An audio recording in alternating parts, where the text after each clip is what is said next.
Enthusiastic about their candidates, but they've agreed to express that enthusiasm only twice, at the end of the debate and now when I introduce the candidates. Please welcome California Senator Kamala Harris and Vice President Mike Pence.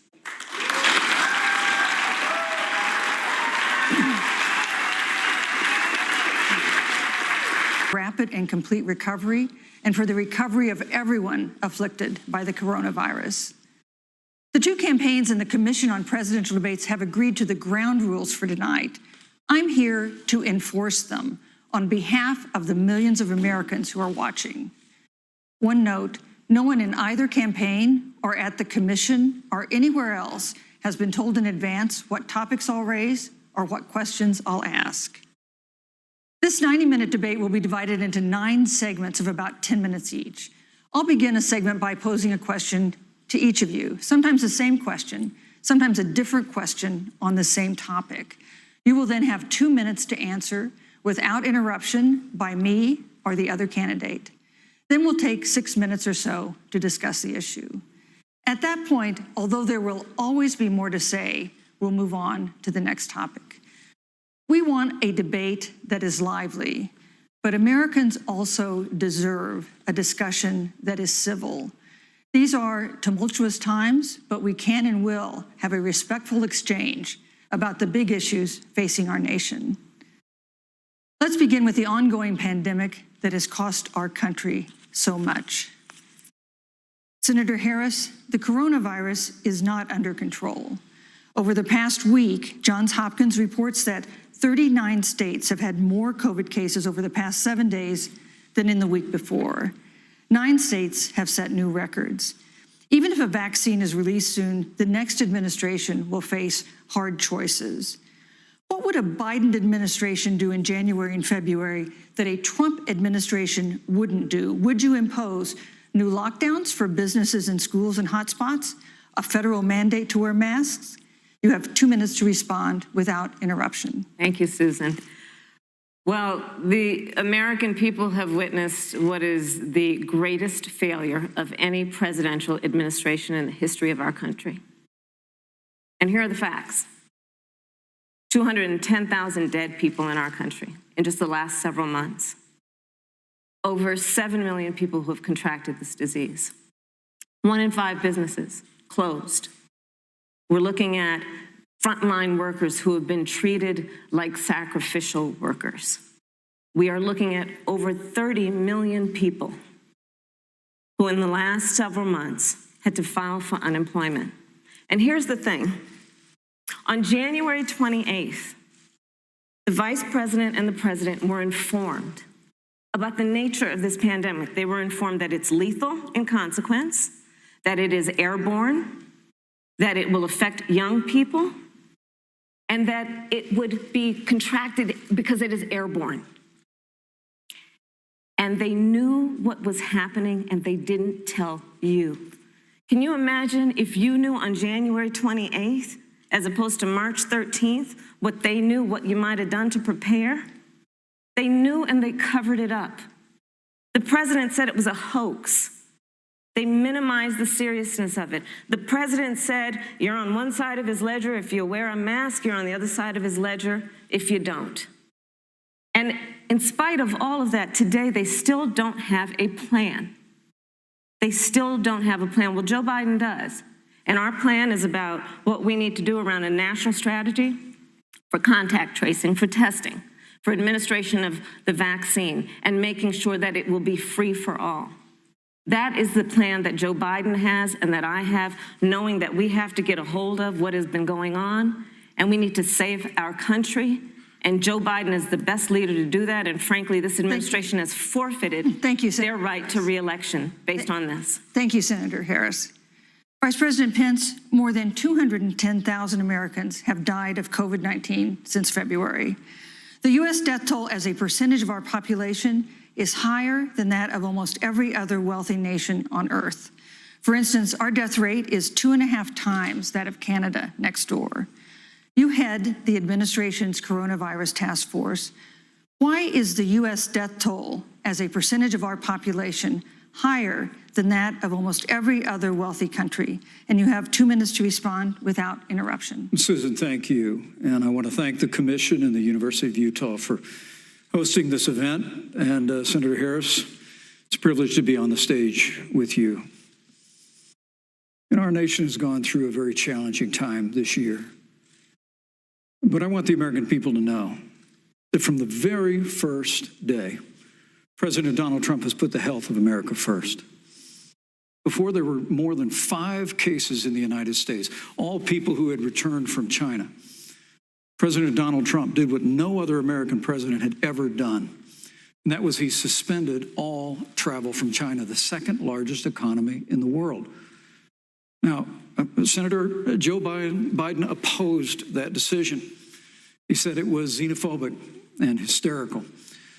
But I can tell you, having led the White House Coronavirus Task Force, that that decision alone by President Trump bought us invaluable time to stand up the greatest national mobilization since World War II. And I believe it saved hundreds of thousands of American lives.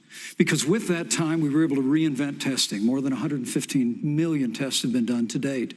We were able to see to the delivery of billions of supplies so our doctors and nurses had the resources and support they needed. And we began, really before the month of February was out, to develop a vaccine and to develop medicines and therapeutics that have been saving lives all along the way. And under President Trump's leadership, Operation Warp Speed, we believe we'll have literally tens of millions of doses of a vaccine before the end of this year. The reality is, when you look at the Biden plan, it reads an awful lot like what President Trump and I and our task force have been doing every step of the way. I mean, quite frankly, when I look at their plan that talks about advancing testing, creating new PPE, developing a vaccine, it looks a little bit like plagiarism, which is something Joe Biden knows a little bit about. And I think the American people know that this is a president who has put the health of America first, and the American people, I believe with my heart, can be proud of the sacrifices they have made. It's saved countless American lives. Senator Harris, would you like to respond? Absolutely. Whatever the vice president is claiming the administration has done, clearly it hasn't worked. When you're looking at over 210,000 dead bodies in our country, American lives that have been lost, families that are grieving that loss. And you know, the vice president is the head of the task force and knew on January 28th how serious this was. And then thanks to Bob Woodward, we learned that they knew about it. And then when that was exposed, the vice president said, when asked, well, why didn't y'all tell anybody? He said, because the president wanted people to remain calm. Well, let's get no, but Susan, this is important. I want to add, but Mr. Vice President, I'm speaking. I'm speaking. Yeah, you can have 15 more seconds, and then we'll give the vice president a chance to respond. So I want to ask the American people, how calm were you when you were panicked about where you're going to get your next roll of toilet paper? How calm were you when your kids were sent home from school and you didn't know when they could go back? How calm were you when your children couldn't see your parents because you were afraid they could kill them? Let's give Vice President Pence a chance to respond. Vice President Pence, you have 1 minute to respond. You know, there's not a day gone by that I haven't thought of every American family that's lost a loved one. And I want all of you to know that you'll always be in our hearts and in our prayers. But when you say what the American people have done over these last 8 months hasn't worked, that's a great disservice to the sacrifices the American people have made. The reality, if I may finish, Senator, the reality is Dr. Fauci said everything that he told the president in the Oval Office, the president told the American people. Now, President Trump, I will tell you, has boundless confidence in the American people, and he always spoke with confidence that we'd get through this together. But when you say it hasn't worked, when Dr. Fauci and Dr. Birx and our medical experts came to us in the second week of March, they said if the president didn't take the unprecedented step of shutting down roughly half of the American economy, that we could lose 2.2 million Americans. Now, that's the reality. Thank you. They also said to us, if we did everything right, Susan, we could still lose more than 200,000 Americans. Vice President Now, one life lost is too many, Susan, but the American people, I believe, deserve credit for the sacrifices that they have made, putting the health of their family and their neighbors first, our doctors, our nurses, our first Thank you, responders. Vice President Pence. And I'm going to speak up on behalf of what the American people have done. Vice President Pence, you were in the front row in a Rose Garden event 11 days ago at what seems to have been a super spreader event for senior administration and congressional officials. No social distancing, few masks, and now a cluster of coronavirus cases among those who were there. How can you expect Americans to follow the administration's safety guidelines to protect themselves from COVID when you at the White House have not been doing so? Well, the American people have demonstrated over the last 8 months that when given the facts, they're willing to put the health of their families and their neighbors and people they don't even know first. And President Trump and I have great confidence in the American people and their ability to take that information and put it into practice. In the height of the epidemic, when we were losing a heartbreaking number of 2,500 Americans a day, we surged resources to New Jersey and New York and New Orleans and Detroit. We told the American people what needed to be done, and the American people made the sacrifices. When the outbreak in the Sun Belt happened this summer, again, Americans stepped forward. But the reality is the work of the President of the United States goes on. A vacancy on the Supreme Court of the United States has come upon us, and the President introduced Judge Amy Coney Barrett. Thank you, Vice President Pence. If I may say, that Rose Garden event, there's been a great deal of speculation about it. My wife Karen and I were there and honored to be there. Many of the people who were at that event, Susan, actually were tested for coronavirus, and it was an outdoor event, which all of our scientists regularly and routinely advise. The difference here is President Trump and I trust the American people to make choices in the best interest of their health. Joe Biden and Kamala Harris consistently talk about mandates, and not just mandates with the coronavirus, but a government takeover of health care, the Green New Deal, all government control. We're about freedom and respecting the freedom of the American people. Let's talk about respecting the American people. You respect the American people when you tell them the truth.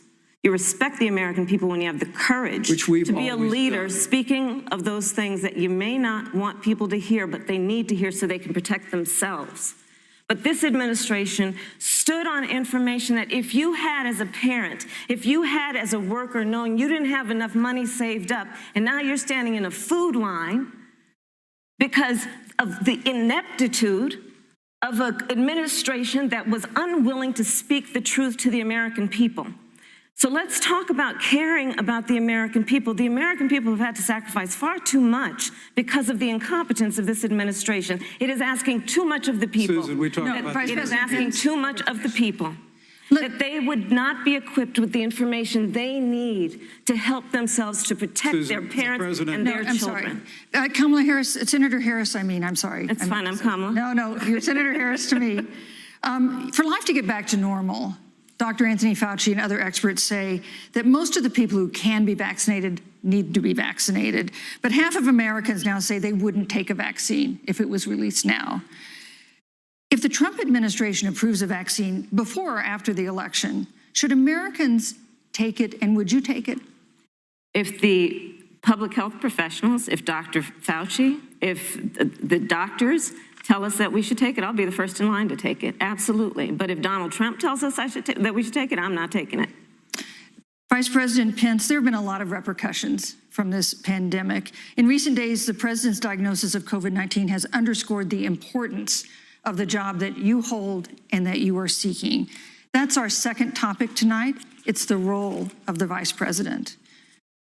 One of you will make history on January 20th. You will be the vice president to the oldest president the United States has ever had. Donald Trump will be 74 years old on Inauguration Day. Joe Biden will be 78 years old. That already has raised concerns among some voters, concerns that have been sharpened by President Trump's hospitalization in recent days.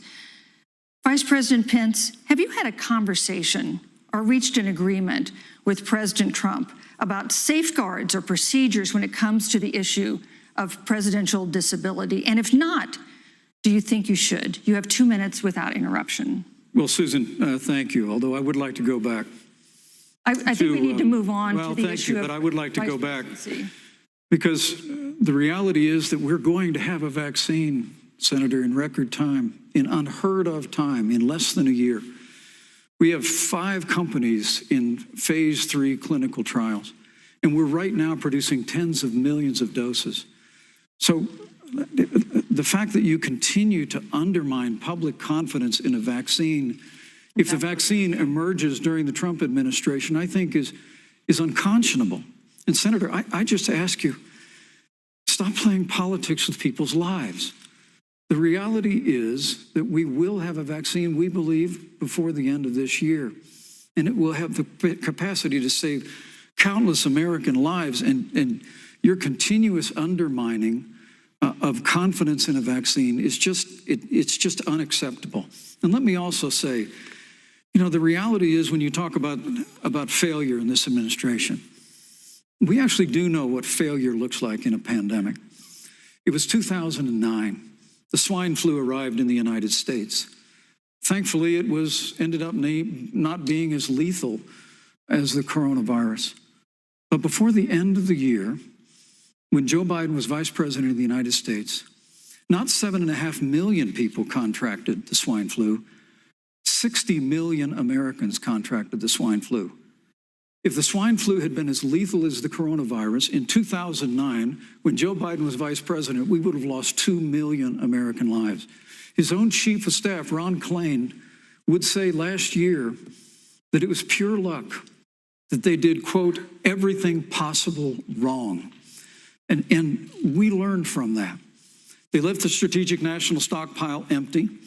They left an empty and hollow plan, but we still learned from it. And I think the American people, I'm going to say again, can be proud of what we have done. And Senator, please stop undermining confidence in a vaccine. Senator Harris, let me ask you the same question that I asked Vice President Pence, which is, have you had a conversation or reached an agreement with Vice President Biden about safeguards or procedures when it comes to the issue of presidential disability? And if not, and if you win the election next month, do you think you should? You have 2 minutes uninterrupted.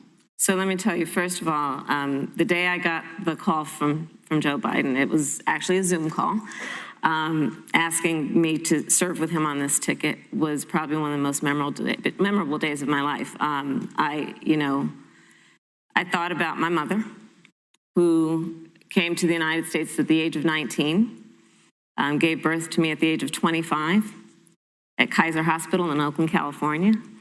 And the thought that I'd be sitting here right now, I know would make her proud, and she must be looking down on this. Joe and I were raised in a very similar way. We were raised with values that are about hard work, about the value and the dignity of public service, and about the importance of fighting for the dignity of all people. And I think Joe asked me to serve with him because, I have a career that included being elected the first woman district attorney of San Francisco, where I created models of innovation for law enforcement in terms of reform of the criminal justice system. I was elected the first woman of color and black woman to be elected Attorney General of the state of California, where I ran the second largest Department of Justice in the United States, second only to the United States Department of Justice. And there I took on everything from transnational criminal organizations to the big banks that were taking advantage of homeowners to for-profit colleges that were taking advantage of veterans.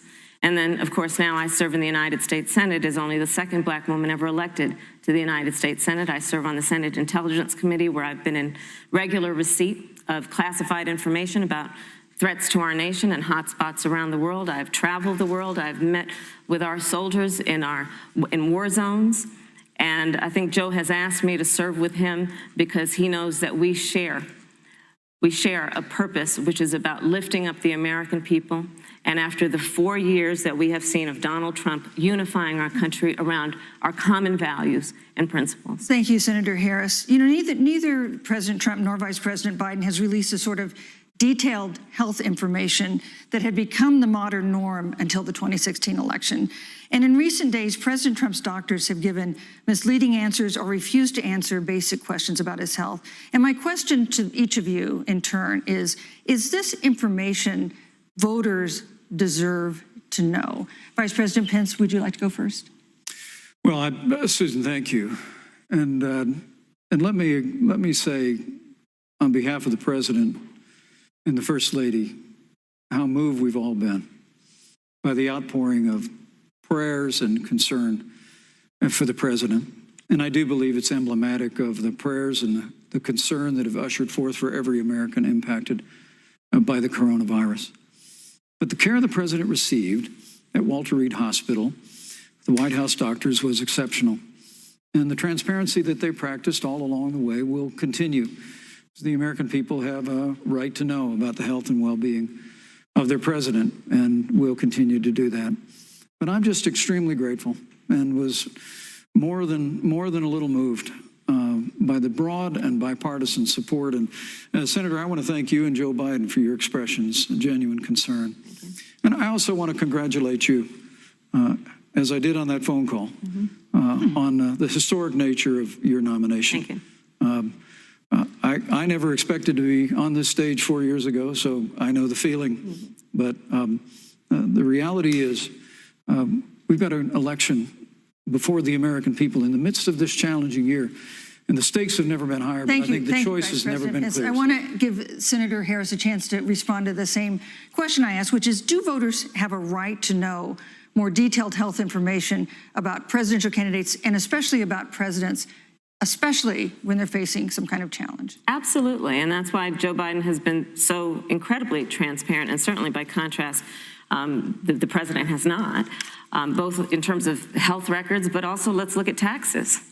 We now know, because of great investigative journalism, that Donald Trump paid $750 in taxes. When I first heard about it, I literally said, "You mean $750,000? And it was like, no, $750.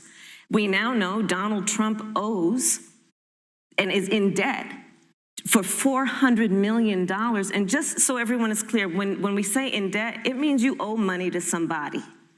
And it'd be really good to know who the President of the United States, the Commander-in-Chief, owes money to, because the American people have a right to know what is influencing the President's decisions. And is he making those decisions on the best interest of the American people, of you, or self-interest? So, Susan, I'm glad you asked about transparency, because it has to be across the board. Joe has been incredibly transparent over many, many years. The one thing we all know about Joe, he puts it all out there. He is honest, he is forthright. But Donald Trump, on the other hand, has been about covering up everything. Thank you, Senator Harris. I want to give you a chance to respond, Vice President. Well, look, I respect the fact that Joe Biden spent 47 years in public life. I respect your public service as well. Thank you. But the American people have a president who's a businessman, he's a job creator, who's paid tens of millions of dollars in taxes, payroll taxes, property taxes. He's created tens of thousands of American jobs.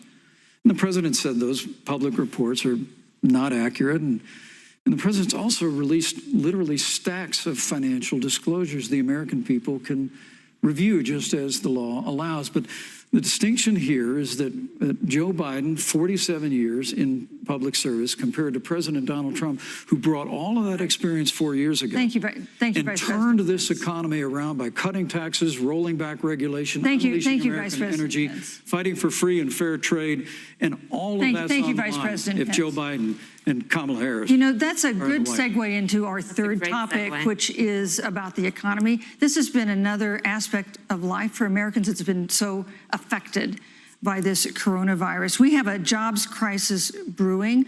On Friday, we learned that the unemployment rate had declined to 7.9% in September, but the job growth had stalled, and that was before the latest round of layoffs and furloughs in the airline industry at Disney and elsewhere.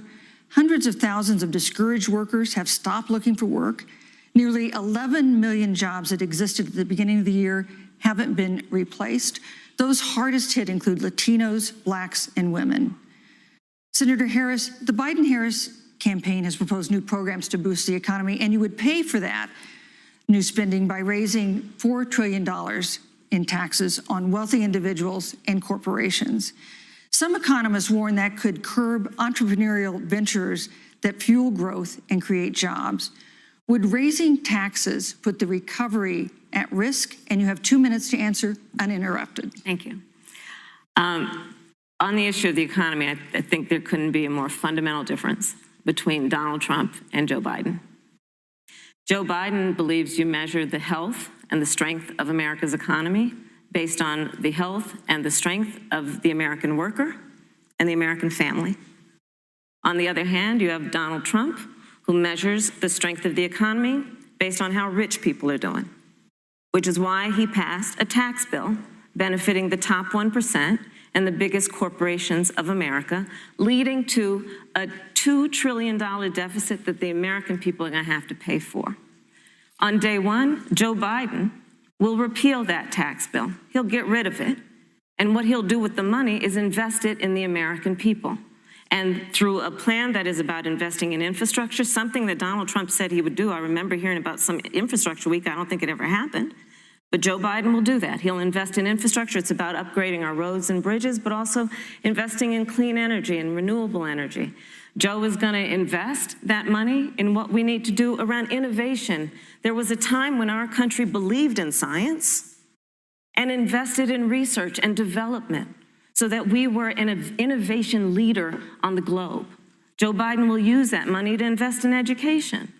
So, for example, for folks who want to go to a 2-year community college, it will be free. If you come from a family that makes less than $125,000, you'll go to a public university for free. And across the board, we'll make sure that if you have student loan debt, it's cut by $10,000. That's how Joe Biden thinks about the economy, which is it's about investing in the people of our country as opposed to passing a tax bill, which had the benefit of letting American corporations go offshore to do their business. Thank you, Senator Harris. Vice President Pence, your administration has been predicting a rapid and robust recovery, but the latest economic report suggests that's not happening. Should Americans be braced for an economic comeback that is going to take not months, but a year or more? You have 2 minutes to answer uninterrupted. When President Trump and I took office, America had gone through the slowest economic recovery since the Great Depression. Because when Joe Biden was vice president, they tried to tax and spend and regulate and bail our way back to a growing economy. President Trump cut taxes across the board.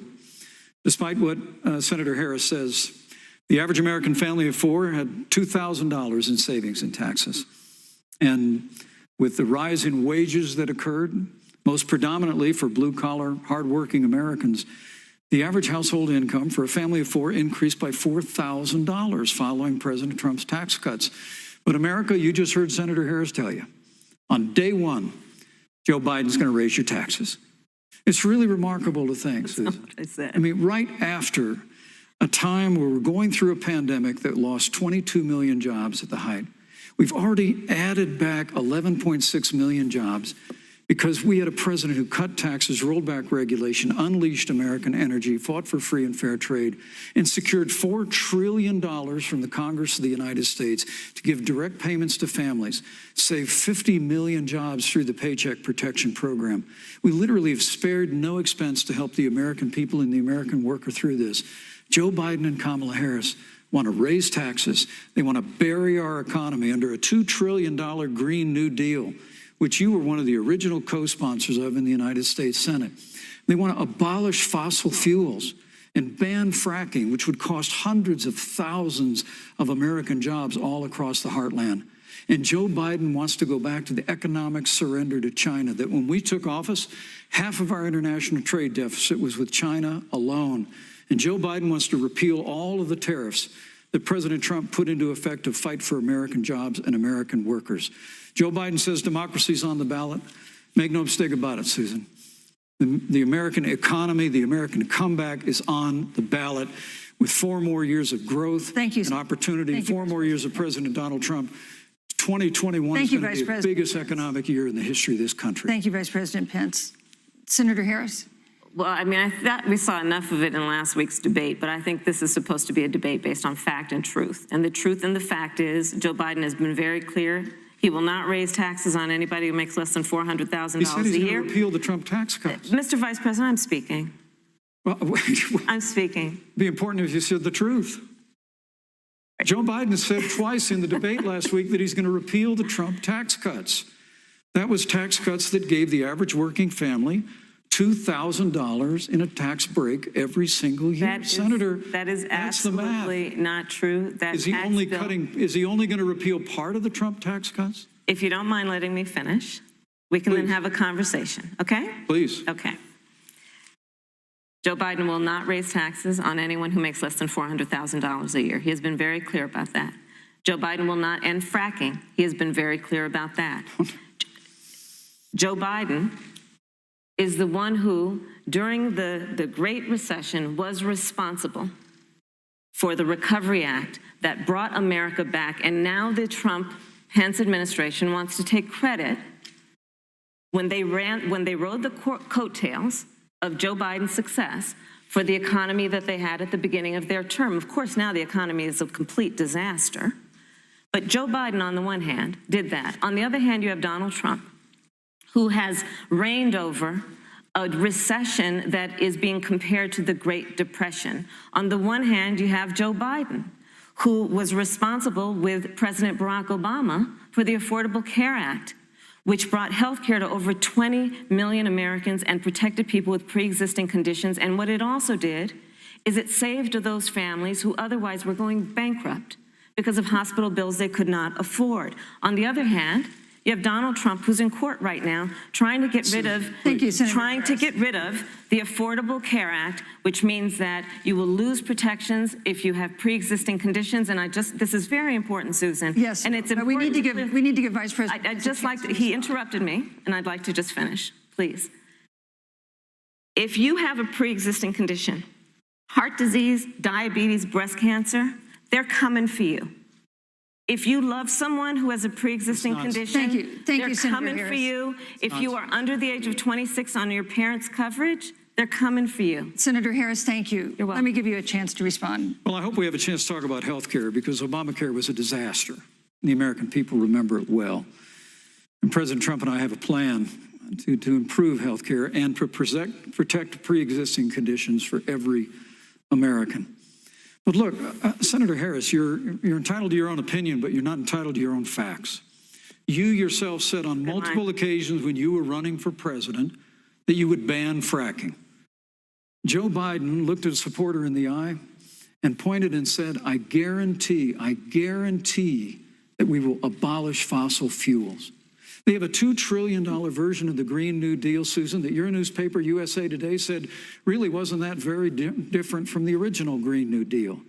More taxes, more regulation, banning fracking, abolishing fossil fuel, crushing American energy, and economic surrender to China is a prescription for economic decline. President Trump and I will keep America growing. The V-shaped recovery that's underway right now will continue with 4 more years of President Donald Trump. Thank you very, very much, Vice President Pence. Once again, you've provided the perfect segue to a new topic, which is climate change.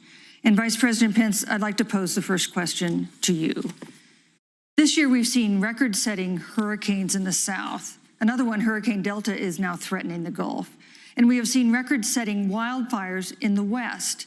Do you believe, as the scientific community has concluded, that man-made climate change has made wildfires bigger, hotter, and more deadly, and have made hurricanes wetter, slower, and more damaging? You have 2 minutes uninterrupted. Thank you, Susan. Well, first, I'm very proud of our record on the environment and on conservation. According to all of the best estimates, our air and land are cleaner than any time ever recorded. And our water is among the cleanest in the world. And just a little while ago, the president signed the Outdoors Act. It's the largest investment in our public lands and public parks in 100 years. So President Trump has made a commitment to conservation and to the environment. Now, with regard to climate change, the climate is changing. But the issue is, what's the cause and what do we do about it? And President Trump has made it clear that we're going to continue to listen to the science. Now, Joe Biden and Kamala Harris would put us back in the Paris Climate Accord. They'd impose the Green New Deal, which would crush American energy, would increase the energy costs of American families in their homes, and literally would crush American jobs. And President Trump and I believe that the progress that we have made in a cleaner environment has been happening precisely because we have a strong free market economy.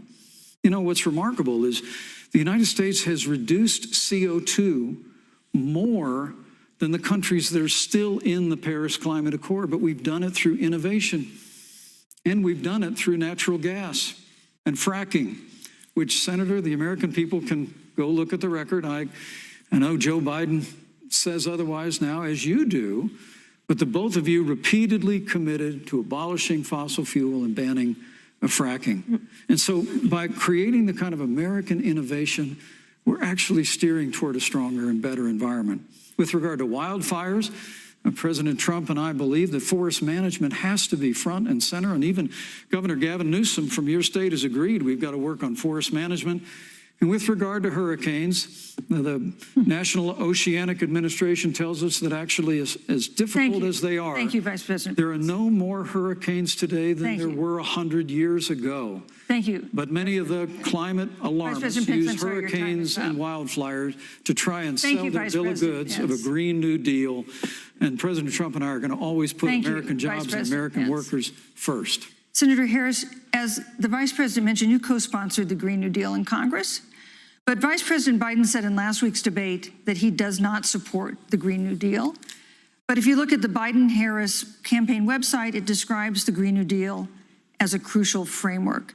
What exactly would be the stance of a Biden-Harris administration toward the Green New Deal? You have 2 minutes uninterrupted. Sure. So first of all, I will repeat, and the American people know, that Joe Biden will not ban fracking. That is a fact. That is a fact. I will repeat that Joe Biden has been very clear that he thinks about growing jobs, which is why he will not increase taxes for anyone who makes less than $400,000 a year. Joe Biden's economic plan, Moody's, which is a reputable Wall Street firm, has said will create 7 million more jobs than Donald Trump's. And part of those jobs that will be created by Joe Biden are going to be about clean energy and renewable energy. Because you see, Joe understands that the west coast of our country is burning, including my home state of California. Joe sees what is happening on the Gulf states, which are being battered by storms. Joe has seen and talked with the farmers in Iowa, whose entire crops have been destroyed because of floods. And so Joe believes, again, in science. I'll tell you something, Susan. I served, when I first got to the Senate, on the committee that's responsible for the environment. Do you know this administration took the word science off the website and then took the phrase climate change off the website? We have seen a pattern with this administration, which is they don't believe in science. And Joe's plan is about saying we're going to deal with it, but we're also going to create jobs. Donald Trump, when asked about the wildfires in California, and the question was, you know, the science is telling us this, you know what Donald Trump said? Science doesn't know. So let's talk about who is prepared to lead our country over the course of the next 4 years on what is an existential threat to us as human beings. Joe is about saying we're going to invest that in renewable energy. It's going to be about the creation of millions of jobs. We will achieve net zero emissions by 2050, carbon neutral by 2035. Joe has a plan. This has been a lot of talk from the Trump administration, and really it has been to go backward instead of forward. We will also re-enter the climate agreement with pride. Senator Harris just said that climate change is an existential threat. Vice President Pence, do you believe that climate change poses an existential threat? As I said, Susan, the climate is changing. We'll follow the science. But once again, Senator Harris is denying the fact that they're going to raise taxes on every American. Joe Biden said twice in the debate last week that on day one he was going to repeal the Trump tax cuts. Those tax cuts delivered $2,000 in tax relief to the average family of four across America. And with regard to banning fracking, I just recommend that people look at the record. You yourself said repeatedly that you would ban fracking. You were the first Senate co-sponsor of the Green New Deal. And while Joe Biden denied the Green New Deal, Susan, thank you for pointing out, the Green New Deal is on their campaign website. And as USA Today said, it's essentially the same plan as you co-sponsored with AOC when she submitted it in the Senate. And you just heard the senator say that she's going to resubmit America to the Paris Climate Accord. Look, the American people have always cherished our environment. We'll continue to cherish it. We've made great progress reducing CO2 emissions through American innovation and the development of natural gas through fracking. We don't need a massive $2 trillion Green New Deal that would impose all new mandates on American businesses and American families. Thank you. Joe Biden wants us to retrofit 4 million American business buildings.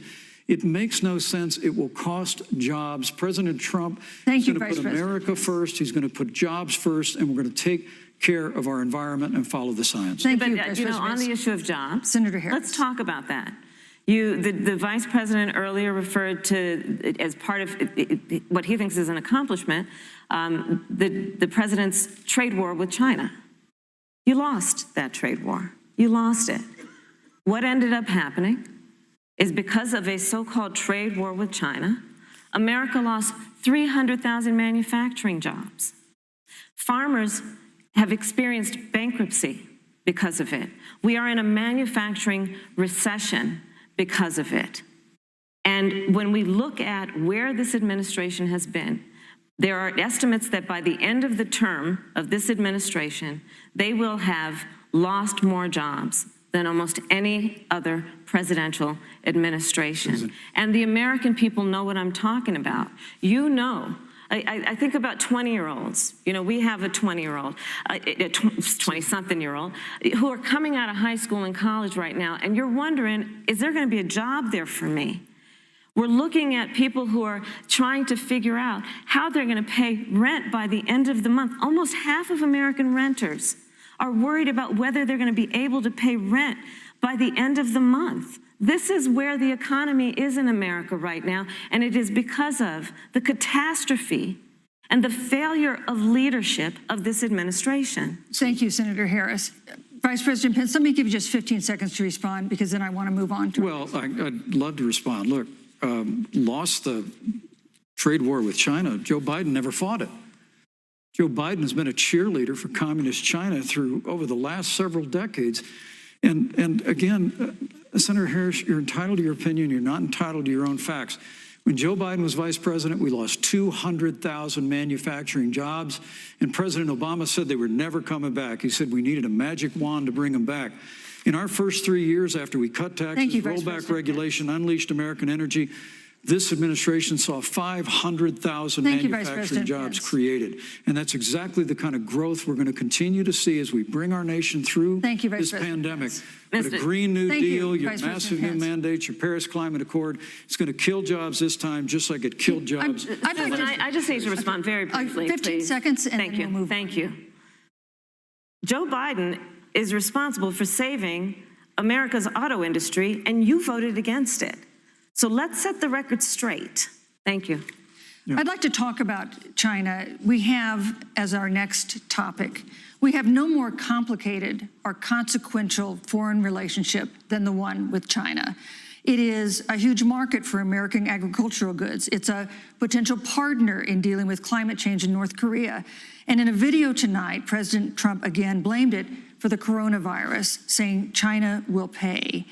Vice President Pence, how would you describe our fundamental relationship with China? Competitors, adversaries, enemies? You have 2 minutes. Thank you, Susan. Well, before I leave that, let me speak to voting records if I can. You know, everybody knows that NAFTA cost literally thousands of American factories to close. We saw automotive jobs go south of the border. President Trump fought to renegotiate NAFTA. And the United States-Mexico-Canada agreement is now the law of the land. American people deserve to know Senator Kamala Harris was one of only 10 members of the Senate to vote against the USMCA. It was a huge win for American auto workers. It was a huge win for American farmers, especially dairy in the upper Midwest. But Senator, you said it didn't go far enough on climate change, that you put your radical environmental agenda ahead of American auto workers and ahead of American jobs. I think the American people deserve to know that. Is probably why Newsweek magazine said that Kamala Harris was the most liberal member of the United States Senate in 2019, more liberal than Bernie Sanders, more liberal than any of the others in the United States Senate. So now with regard to China, look, Susan, first and foremost, China is to blame for the coronavirus. And President Trump is not happy about it. He's made that very clear, made it clear again today. China and the World Health Organization did not play straight with the American people. They did not let our personnel into China to get information on the coronavirus until the middle of February. Fortunately, President Trump, in dealing with China from the outset of this administration, standing up to China that had been taking advantage of America for decades in the wake of Joe Biden's cheerleading for China, President Trump made that decision before the end of January to suspend all travel from China. And again, the American people deserve to know Joe Biden opposed President Trump's decision to suspend all travel from China. He said it was hysterical. He said it was xenophobic. Thank you, Vice President Pence. But President Trump has stood up to China. We're going to continue to stand strong. Thank you, Vice President Pence. We want to improve the relationship, but we're going to level the playing field, and we're going to hold China accountable for what they did to America with the coronavirus. Thank you. Senator Harris, let me ask you the same question that I asked the Vice President. How would you describe our fundamental relationship with China? Are we competitors, adversaries, enemies? You'll have 2 minutes uninterrupted. Susan, the Trump administration's perspective and approach to China has resulted in the loss of American lives, American jobs, and America's standing. There's a weird obsession that President Trump has had with getting rid of whatever accomplishment was achieved by President Obama and Vice President Biden. For example, they created within the White House an office that basically was responsible for monitoring pandemics.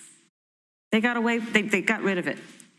Not true. There was a team of disease experts that President Obama and Vice President Biden dispatched to China to monitor what is now predictable and what might happen. They pulled them out. We now are looking at 210,000 Americans who have lost their lives.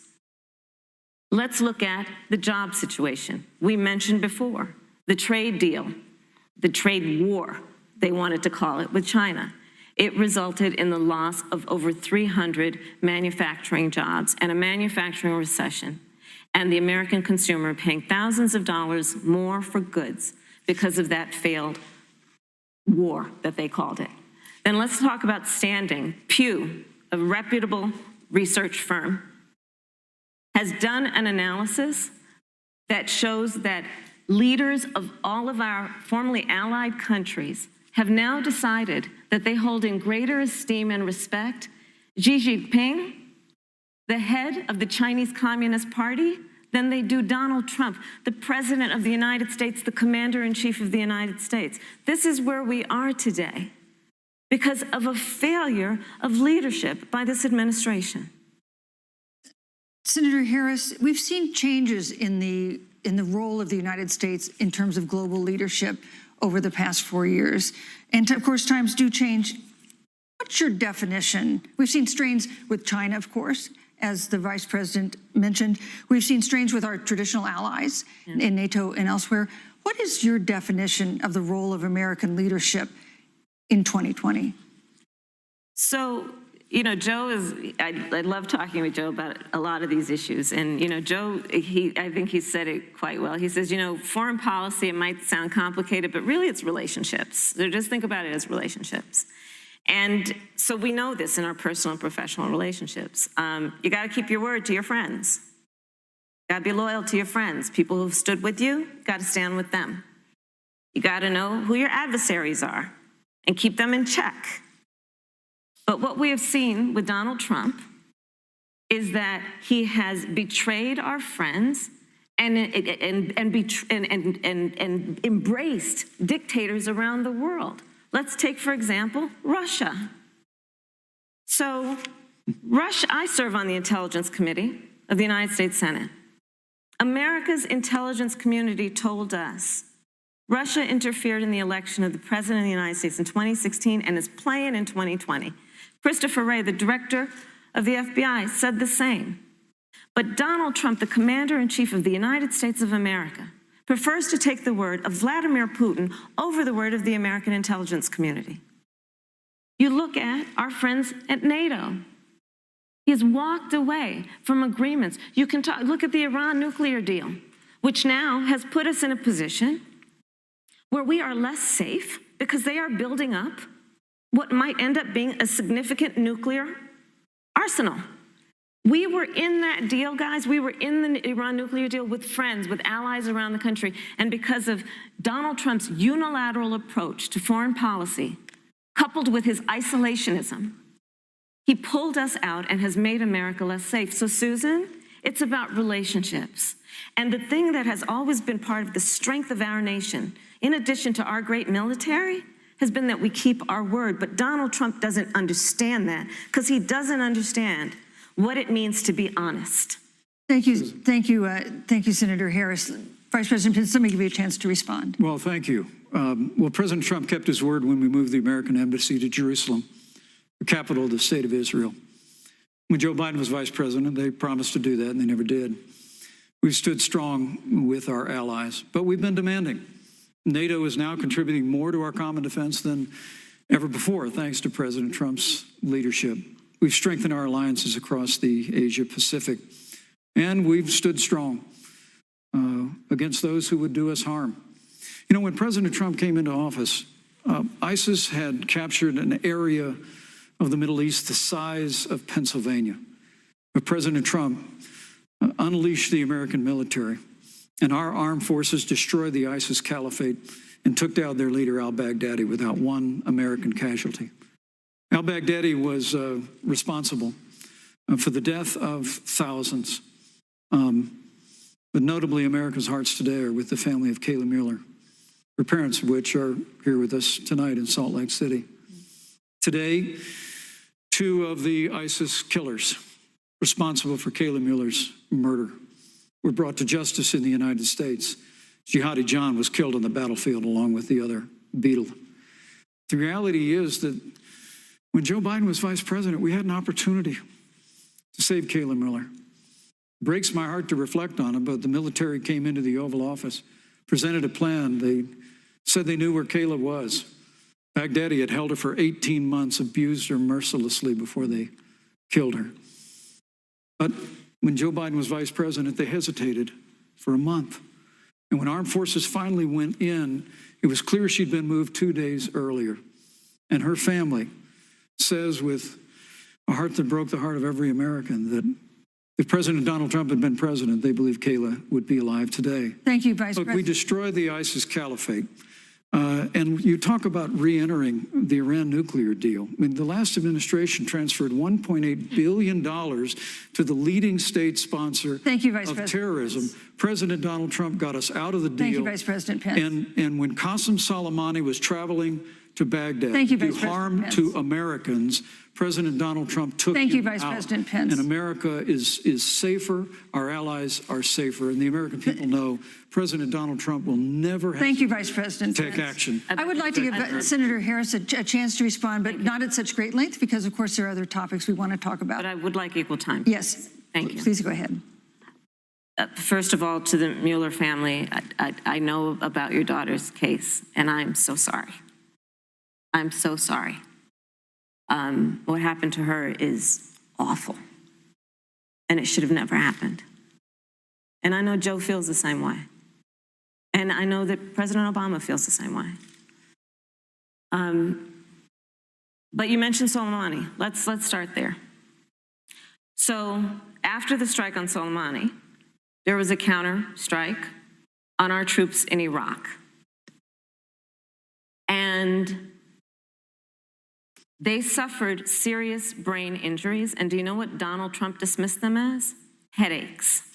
And this is about a pattern of Donald Trump's, where he has referred to our men who are serving in our military as suckers and losers. Donald Trump, who went to Arlington Cemetery and stood above the graves of our fallen heroes and said, what's in it for them? Because of course, he only thinks about what's in it for him. Let's take what he said about John McCain, a great American hero. And Donald Trump says he doesn't deserve to be called a hero because he was a prisoner of war. And this is very important when you want to talk about who is the current commander-in-chief and what they care about and what they don't care about. Public reporting that Russia had bounties on the heads of American soldiers. And you know what a bounty is? It's somebody puts a price on your head and they will pay it if you are killed. And Donald Trump had talked at least 6 times to Vladimir Putin and never brought up the subject. Joe Biden would never do that. Thank you. Joe Biden would, but Joe Biden would hold Russia to account for any threat to our nation's security or to our troops who are sacrificing their lives for the sake of our democracy and our safety. Thank you, Senator Harris. This is such an important issue, but we have other important issues as well. And Susan, I want to make sure we have a chance I really have to talk to respond about to that. Look, she has 15 seconds because Well, I got to we're have trying more to than keep. that. Look, well, I'm sorry, but Vice President, Look, but you've I- had more time than she's the- had the so far. slanders against President Donald Trump regarding men and women of our armed forces are absurd. I'm sorry, Vice My President son Pence. is a captain in the United Yes. States Marine Corps. My son-in-law is deployed in the United States Navy. I can assure all of you, with sons and daughters serving in our military, President Donald Trump not only respects but reveres all of those who serve in our armed forces, and any suggestion otherwise is ridiculous. Thank you, Vice President Pence. Vice the American President Pence, people deserve, Susan, Vice the President American Pence, people deserve I to didn't, know. Vice President Pence, I did not, excuse me, Susan, the I did American not people create deserve the to know rules for tonight. Joe Biden Your and Trump- campaigns agreed to the rules for tonight's debate with the Commission on Presidential Debates. I'm here to enforce them, which involves moving from one topic to another, giving roughly equal time to both of you, Go right which is what I'm trying very hard to do. Go right ahead. So I want to go ahead and move to the next topic, which is an important one, as the last topic was, and that is the Supreme Court. On Monday, the Senate Judiciary Committee is scheduled to open hearings on Amy Coney Barrett's nomination to the Supreme Court. Senator Harris, you'll be there as a member of the committee. Yes. Her confirmation would cement the court's conservative majority and make it likely open to more abortion restrictions, even to overturning the landmark Roe v. Wade ruling. Access to abortion would then be up to the states. Vice President Pence, you're the former governor of Indiana. If Roe v. Wade is overturned, what would you want Indiana to do? Would you want your home state to ban all abortions? You have 2 minutes, uninterrupted. Well, thank you for the question, but I'll use a little bit of my time to respond to that very important issue before. The American people deserve to know Qasem Soleimani, the Iranian general, was responsible for the death of hundreds of American service members. When the opportunity came, we saw him headed to Baghdad to kill more Americans. President Trump didn't hesitate, and Qasem Soleimani is gone. But you deserve to know that Joe Biden and Kamala Harris actually criticized the decision to take out Qasem Soleimani. It's really inexplicable, but with regard to Joe Biden, it's explainable, because history records that Joe Biden actually opposed the raid against Osama bin Laden. It's absolutely essential that we have a commander-in-chief who will not hesitate to act to protect American lives and to protect American service members, and that's what you have in President Donald Trump. Now, with regard to the Supreme Court of the United States, let me say President Trump and I could not be more enthusiastic about the opportunity to see Judge Amy Coney Barrett become Justice Amy Coney Barrett. Now, she's a brilliant woman, and she will bring a lifetime of experience and a sizable American family to the Supreme Court of the United States. And our hope is, in the hearing next week, unlike Justice Kavanaugh received with treatment from you and others, we hope she gets a fair hearing. And we particularly hope that we don't see the kind of attacks on her Christian faith that we saw before. I mean, the Democrat chairman of the Judiciary Committee before, when Judge Barrett was being confirmed for the Court of Appeals, expressed concern that the dogma of her faith lived loudly in her Dick Durbin of Illinois said that it was a concern. Senator, I know one of our judicial nominees you actually attacked because they were a member of the Catholic Knights of Columbus, just because the Knights of Columbus holds pro-life views and Thank you. views. Thank you, Vice President Pence. Your So my time hope is up. that when the hearing takes place, Thank you, Vice President Pence. that Judge Amy Coney Barrett will be respected, Thank you, treated Vice President respectfully, Pence. voted and confirmed Thank to the you. Supreme Court of the United States. Senator Harris, you're the senator from and former Attorney General of California. So let me ask you a parallel question to the one I posed to the Vice President. If Roe v. Wade is overturned, what would you want California to do? Would you want your home state to enact no restrictions on access to abortion? And you have 2 minutes uninterrupted. Thank you, Susan. First of all, Joe Biden and I are both people of faith, and it's insulting to suggest that we would knock anyone for their faith. And in fact, Joe, if elected, will be only the second practicing Catholic as President of the United States. On the issue of this nomination, Joe and I are very clear, as are the majority of the American people. We are 27 days before the decision about who will be the next president of the United States. And, you know, before, when this conversation has come up, you know, it's been about election year or election time. We're literally in an election. Over 4 million people have voted. People are in the process of voting right now.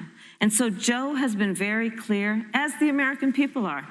Let the American people fill that seat in the White House, and then we'll fill that seat on the United States Supreme Court. And to your point, Susan, the issues before us couldn't be more serious. There's the issue of choice, and I will always fight for a woman's right to make a decision about her own body. It should be her decision and not that of Donald Trump and the Vice President, Michael Pence. But let's also look at what else is before the court. It's the Affordable Care Act.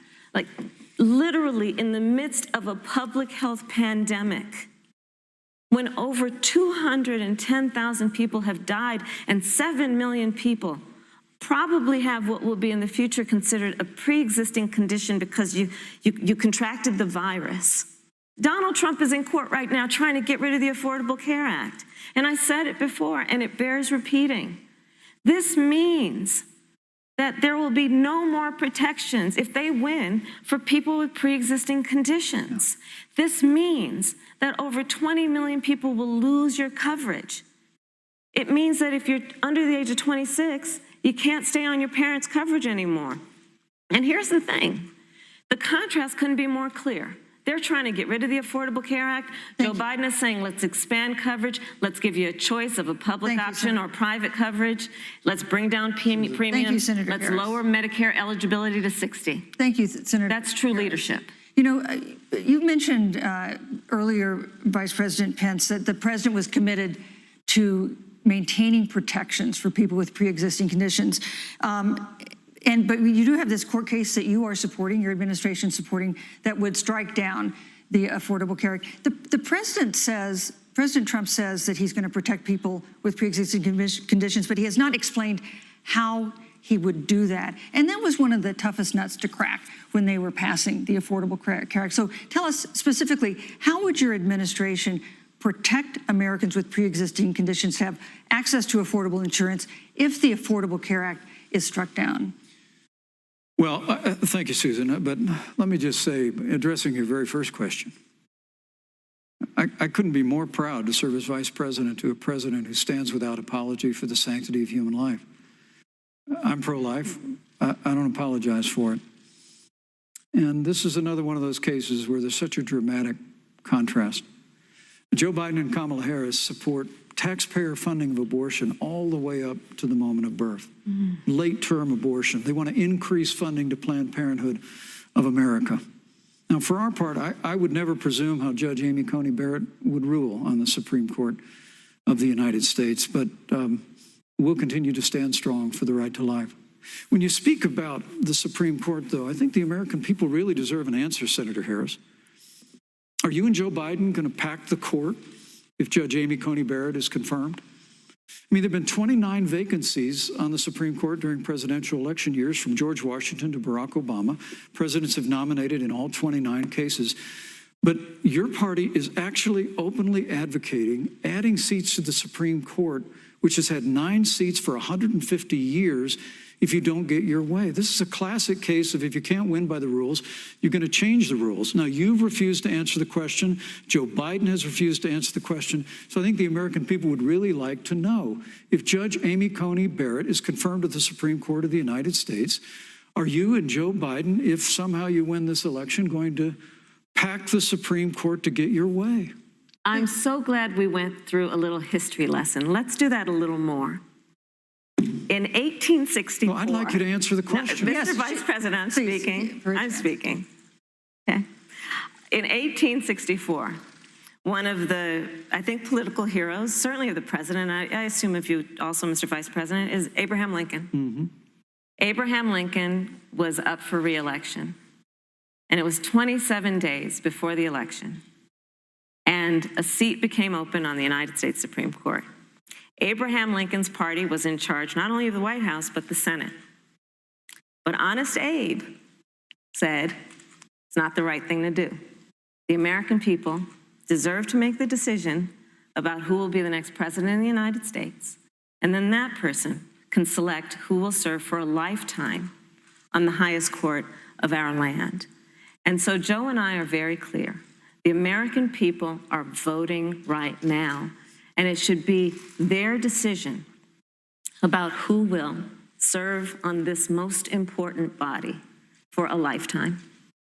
Thank you, And Senator the Harris. people, Susan, are voting right now. They'd like to know if you and Joe Biden are going to pack the Supreme Court if you don't get your way in this nomination. Let's talk about packing. You once Come again on. gave a non-answer. Joe Biden gave a non-answer. Trying to answer you The now. American people deserve a straight answer. And if you haven't figured it out yet, the straight answer is they are going to pack the Supreme Court if they somehow win this election.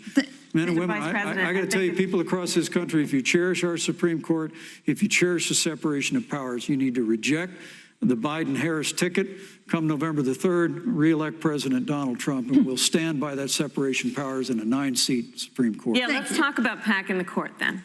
Let's talk about the Please. fact. Yeah, I'm about to. So the Trump-Pence administration has been, because I sit on the Senate Judiciary Committee, Susan, as you mentioned, and I've witnessed the appointments for lifetime appointments to the federal courts, district courts, courts of appeal. People who are purely ideological, people who have been reviewed by legal professional organizations and found to have been not competent, are substandard. And do you know that of the 50 people who President Trump appointed to the Court of Appeals for lifetime appointments, not one is black? This is what they've been doing. You want to talk about packing a court? Let's have that discussion. All right, thank you. Thank you, Senator. Let's go on and talk about the issue of racial justice. I just want the record to reflect she never answered the question. So I think the American people, Thank maybe you. the next debate, Joe Biden will answer the question. Thank you. But I think Thank the you. American people know the answer. Thank you, Vice President. In March, Breonna Taylor, a 26-year-old emergency room technician in Louisville, was shot and killed after police officers executing a search warrant in a narcotics investigation broke into her apartment. The police said they identified themselves. Taylor's boyfriend said he didn't hear them do that. He used a gun registered to him to fire a shot, which wounded an officer. The officers then fired more than 20 rounds into the apartment. They say they were acting in self-defense. None of them have been indicted in connection with her death. Senator Harris, in the case of Breonna Taylor, was justice done? You have 2 minutes. I don't believe so, and I've talked with Breonna's mother, Tamika Palmer, and her family deserves justice. She was a beautiful young woman. She had as her life goal to become a nurse, and she wanted to become an EMT to first learn what's going on out on the street so she could then become a nurse and save lives. And her life was taken unjustifiably and tragically and violently. And it brings me to, the 8 minutes and 46 seconds that America witnessed, during which an American man was tortured and killed under the knee of an armed, uniformed police officer.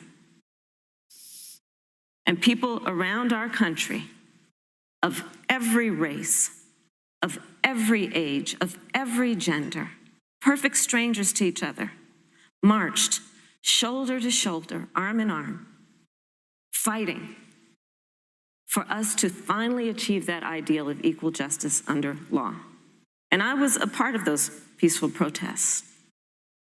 And I believe strongly that, first of all, we are never going to condone violence, but we always must fight for the values that we hold dear, including the fight to achieve our ideals.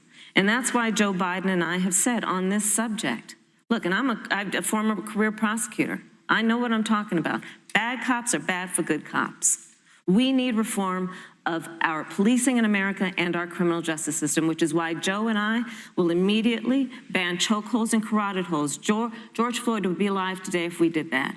We will require a national registry for police officers who break the law.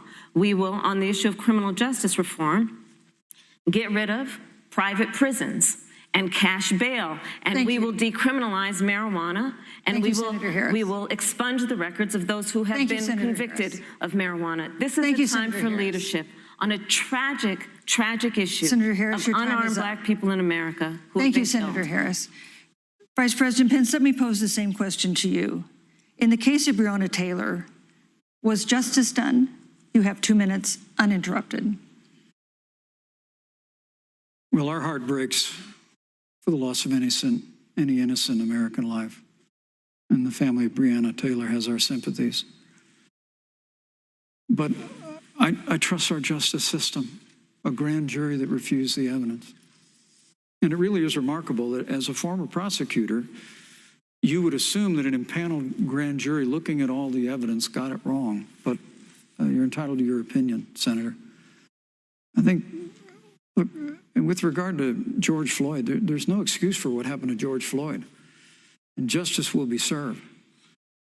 But there's also no excuse for the rioting and looting that followed. I mean, it really is astonishing. Flora Westbrook is with us here tonight in Salt Lake City. Just a few weeks ago, I stood at what used to be her salon was burned to the ground by rioters and looters. And Flora is still trying to put her life back together. And I must tell you, this presumption that you hear consistently from Joe Biden and Kamala Harris, that America is systemically racist, and that, as Joe Biden said, that he believes that law enforcement has an implicit bias against minorities, is a great insult to the men and women who serve in law enforcement. And I want everyone to know who puts on the uniform of law enforcement every day that President Trump and I stand with you. And it is remarkable that when Senator Tim Scott tried to pass a police reform bill, brought together a group of Republicans and Democrats, Senator Harris, you got up and walked out of the room. And then you filibustered Senator Tim Scott's bill on the Senate floor that would have provided new accountability, new resources.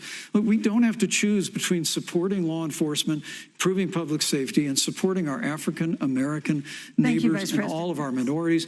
Under President Trump's leadership, we'll always stand with law enforcement, and we'll do what we've done from day one, and that is improve the lives of African Americans. Thank you, Vice record President unemployment, record investments in education, and we'll fight for school choice for all of our members. Thank you, Vice President. I'd like to respond. Senator Harris.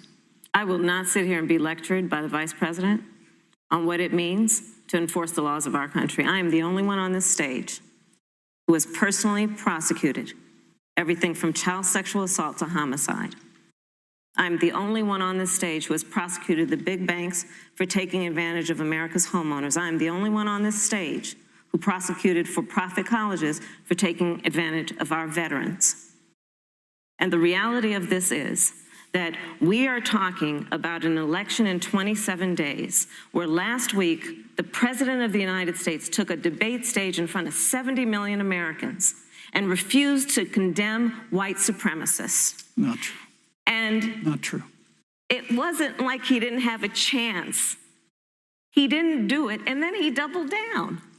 And then he said, when pressed, stand back, stand by. And this is a part of a pattern of Donald Trump's. He called Mexicans rapists and criminals. He instituted as his first act a Muslim ban. On the issue of Charlottesville, where people were peacefully protesting the need for racial justice, where a young woman was killed. And on the other side, there were neo-Nazis carrying tiki torches, shouting racial epithets, anti-Semitic slurs. And Donald Trump, when asked about it, said, there were fine people on both sides. This is who we have as the president of the United States. And America, you deserve better. Joe Biden will be a president who brings our country together. Senator Harris. And recognizes the beauty in our diversity and the fact that we all have so much more in common than what separates us. Vice President Pence, let me give you a minute to respond. Thank you, Susan. I appreciate that very much. You know, I think this is one of the things that makes people dislike the media so much in this country, Susan, is that you selectively edit, just like Senator Harris did, comments that President Trump and I and others on our side of the aisle make. I mean, Senator Harris conveniently omitted, after the president made comments about people on either side of the debate over monuments, he condemned the KKK, neo-Nazis, and white supremacists, and has done so repeatedly. You're concerned that he doesn't condemn neo-Nazis. President Trump has Jewish grandchildren. His daughter and son-in-law are Jewish. This is a president who respects and cherishes all of the American people. But you talk about having personally prosecuted. I'm glad you brought up your record, Senator. Thank you. I really need to make this point. When you were DA in San Francisco, when you left office, African Americans were 19 times more likely to be prosecuted for minor drug offenses than whites and Hispanics. When you were Attorney General of California, you increased the disproportionate incarceration of blacks in California. Yeah. You did nothing on criminal justice reform in California. You didn't lift a finger to pass the First Step Act on Capitol Hill. I mean, the reality is your record speaks for itself. President Trump and I have fought for criminal justice reform. Thank you, Vice President Pence. We fought for educational choice and opportunities for African Americans, all of our members. Thank you, sir. And we'll do it for 4 months. Thank you. You know, there is no more important issue than the final issue that we're going to talk about tonight, and that is the issue of the election itself. Susan, he attacked my record. I would like an opportunity to respond. Let me give you 30 seconds because we're running out of time. I appreciate that. First of all, having served as the Attorney General of the state of California, the work that I did is a model of what our nation needs to do, and we will be able to do under a Joe Biden presidency. Our agenda includes what this administration has failed to do. It will be about not only instituting a ban on chokeholds and carotid holes. Thank you.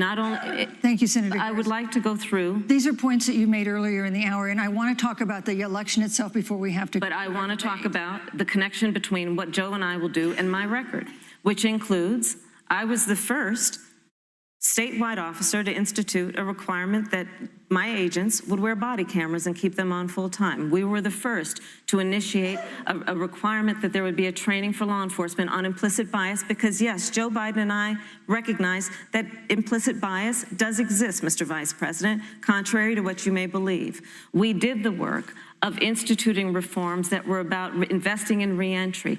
This is the work that we have done and the work we will do going forward. And again, I will not be lectured by the Vice President on our record of what we have done in terms of law enforcement and keeping our communities safe and a commitment to reforming the criminal justice system of America. Thank you, Senator Harris. And I'd like to pose I'd like you to respond first to the question on our final topic, the election itself.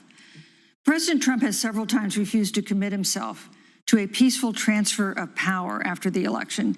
If your ticket wins and President Trump refuses to accept a peaceful transfer of power, what steps would you and Vice President Biden then take? What would happen next? You have 2 minutes. So I'll tell you, Joe and I are, I think, particularly proud of the coalition that we've built around our campaign. We probably have one of the broadest coalitions of folks that you've ever seen in a presidential race. Of course, we have the support of Democrats, but also independents and Republicans. In fact, 7 members of President George W. Bush's cabinet are supporting our ticket. We have the support of Colin Powell, Cindy McCain, John Kasich, over 500 generals, retired generals, and former national security experts and advisors are supporting our campaign. And I believe they are doing that because they know that Joe Biden has a deep, deep-seated commitment to fight for our democracy and to fight for the integrity of our democracy and to bring integrity back to the White House. And so we believe in the American people. We believe in our democracy. And here's what I'd like to say to everybody. Vote. Please vote. Vote early. Come up with a plan to vote. Go to iwillvote.com. You can also go to joebiden.com. We have it within our power in these next 27 days to make the decision about what will be the course of our country for the next 4 years. And it is within our power, and if we use our vote and we use our voice, we will win. And we will not let anyone subvert our democracy with what Donald Trump has been doing, as he did on the debate stage last week, when again in front of 70 million people, he openly attempted to suppress the vote. Joe Biden, on the other hand, on that same debate stage, because clearly Donald Trump doesn't think he can run on a record because it's a failed record, Joe Biden on that stage said, hey, just please vote. So I'll repeat what Joe said. Please vote. Thank you, Senator. Vice President Pence, President Trump has several times refused to commit himself to a peaceful transfer of power after the election. If Vice President Biden is declared the winner and President Trump refuses to accept a peaceful transfer of power, what would be your role and responsibility as Vice President? What would you personally do? You have 2 minutes. Well, Susan, first and foremost, I think we're going to win this election. Because while Joe Biden and Kamala Harris rattle off a long litany of the establishment in Washington, D.C., an establishment that Joe Biden's been a part of for 47 years, President Donald Trump has launched a movement of everyday Americans from every walk of life. And I have every confidence that those same Americans that delivered that historic victory in 2016, they see this president's record where we rebuild our military, we revived our economy through tax cuts and rolling back regulation, fighting for fair trade, unleashing American energy. We appointed conservatives to our federal courts at every level. And we stood with the men and women of law enforcement every single day. And I think that movement of Americans has only grown stronger in the last 4 years. But when you talk about accepting the outcome of the election, I must tell you, Senator, your party has spent the last 3.5 years trying to overturn the results of the last election. It's amazing. When Joe Biden was vice president of the United States, the FBI actually spied on President Trump and my campaign. I mean, there were documents released this week that the CIA actually made a referral to the FBI documenting that those allegations were coming from the Hillary Clinton campaign. And of course, we've all seen the avalanche, what you put the country through for the better part of 3 years, until it was found that there was no obstruction, no collusion, case closed. And then, Senator Harris, you and your colleagues in the Congress tried to impeach the President of the United States over a phone call. And now Hillary Clinton has actually said to Joe Biden that in her words, under no circumstances should he concede the election. So let me just say, I think we're going to win this election. President Trump and I are fighting every day in courthouses to prevent Joe Biden and Kamala Harris from changing the rules and creating this universal mail-in voting that'll create a massive opportunity for voter fraud. And we have a free and fair election. We know we're going to have confidence in it. And I believe in all my heart that President Donald Trump's going to be reelected for 4 more years. You know, I've written all the questions that I've asked tonight, but for the final question of the debate, I'd like to read a question that someone else wrote. The Utah Debate Commission asked students in the state to write essays about what they would like to ask you. And I want to close tonight's debate with the question posed by Brecklin Brown. She's an 8th grader at Springville Junior High in Springville, Utah. And here's what she wrote, quote, "When I watch the news, all I see is arguing between Democrats and Republicans. When I watch the news, all I see is citizen fighting against citizen. When I watch the news, all I see are two candidates from opposing parties trying to tear each other down. If our leaders can't get along, how are the citizens supposed to get along? And then she added, your examples could make all the difference to bring us together, end quote. So to each of you in turn, I'd like you to take 1 minute and respond to Brecklin. Vice President Pence, you have 1 minute. Brecklin, it's a wonderful question. And let me just commend you for taking an interest in public life. I started following the news when I was very young. And in America, we believe in a free and open exchange of debate. And we celebrate that. And it's how we've created literally the freest and most prosperous nation in the history of the world. I would tell you that don't assume that what you're seeing on your local news networks is synonymous with the American people. You know, I look at the relationship between Justice Ruth Bader Ginsburg, the late justice who we just lost from the Supreme Court, and the late Justice Antonin Scalia. They were on polar opposites on the Supreme Court of the United States, one very liberal, one very conservative. But what's been learned since her passing was the two of them and their families were the very closest of friends. I mean, here in America, we can disagree. We can debate vigorously, as Senator Harris and I have on this stage tonight. But when the debate is over, we come together as Americans. And that's what people do in big cities and small towns all across this country. So I just want to encourage you, Brecklin. I want to tell you that we're going to work every day to have government as good as our people. And the American people each and every day love a good debate. We love a good argument. But we always come together and are always there for one another. Thank you, in times of need. And we've especially learned that through the difficulties of this year. Senator Harris, what would you say to Brecklin? First of all, I love hearing from our young leaders. And when I hear her words, when I hear your words, Brecklin, I know our future is bright because it is that perspective on who we are and who we should be that is a sign of leadership and is something we should all aspire to be. And that, you know, that brings me to Joe. Joe Biden, one of the reasons that Joe decided to run for president is after Charlottesville, which we talked about earlier. It so troubled him and upset him like it did all of us, that there was that kind of hate and division. What propelled Joe to run for president was to see that over the course of the last 4 years, what Brecklin described has been happening. Joe has a long-standing reputation of working across the aisle and working in a bipartisan way. And that's what he's going to do as president. Joe Biden has a history of lifting people up and fighting for their dignity.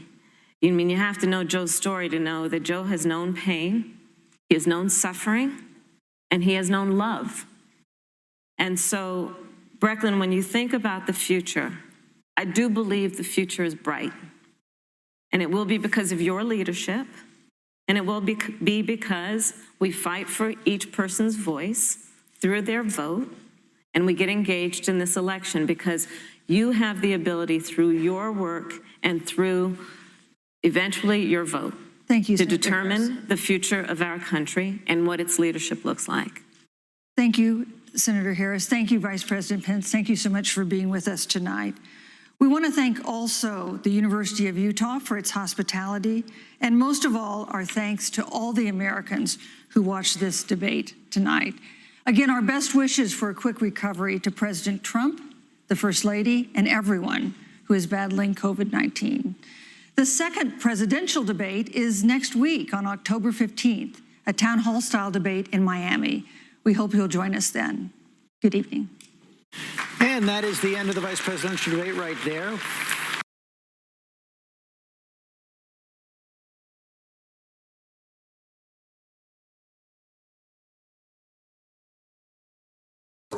One second, guys.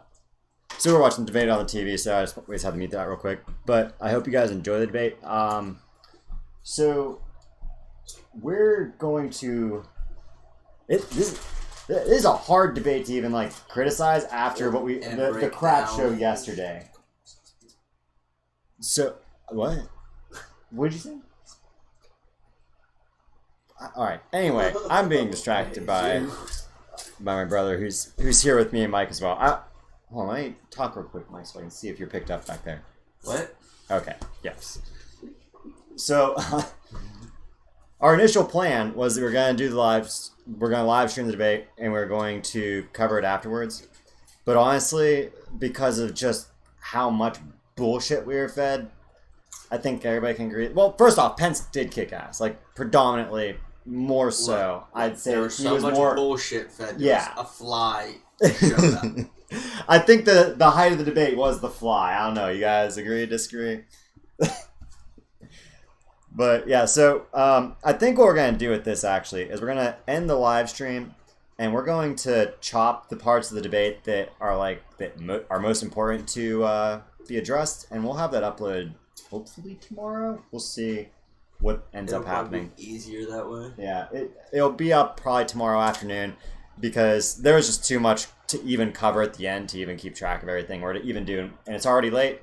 We don't want to make another 7-hour live stream like last week, so we're gonna do this in 2 parts. But hope you guys tune in to the fact checking. A lot of you guys did do a lot of fact checking in the comments too, so that'll help out for timestamps and help us to also cover a lot of things that you guys point out. So thank you guys all for tuning in. Thanks for the commentary. Cellmate, absolutely, the fly was the MVP, bro. Bro, history, 47 years of corruption. What I will say to that is, yeah, Biden's corrupt as hell. That is no secret about American politics, I don't think. Like, I don't know. I don't think anybody in this community is asleep. I think anybody that's in crypto has to be awake at least enough to realize that the system we're in is broken, and that's why we need a crypto replacement, right? I think we all agree with that. So the issue is more so, what kind of a corrupt leader do you want? A bombastic strongman, or a backroom, wheeling dealer who's going to smile to your face while stabbing you in the back? They're both going to try and kill you for your goods. I think the better way to say it is a backroom glory hole supporter. Okay, but yeah, okay. I hope that's not a flag one, but yeah, It shouldn't be. Good one. Yeah, but yeah, guys, thanks all for tuning in. We will catch you in the next video in the breakdown. See you guys there.